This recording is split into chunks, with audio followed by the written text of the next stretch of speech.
Terima kasih. Ini saya ingin menyampaikan bahwa tadi malam di SD Negeri Sri Wulan 4 terjadi angin puting beliung.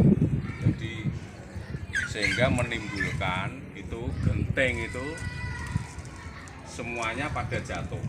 Ini jatuhnya pada pecah genteng itu. Perpustakaan ini pada jatuh.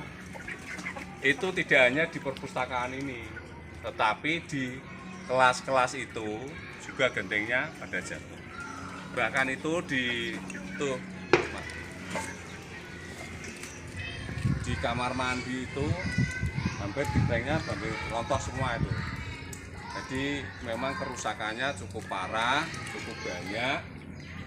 Tidak hanya di perpustakaan yang baru ini, tetapi di ruang-ruang kelas banyak yang gentengnya mosak-masik dan jatuh dan rusak. Jadi ini padahal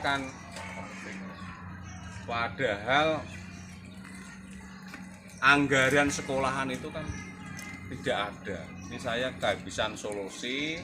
Saya harus solusinya bagaimana ini agar perpustakaan terus ruang-ruang kelas ini bisa baik kembali.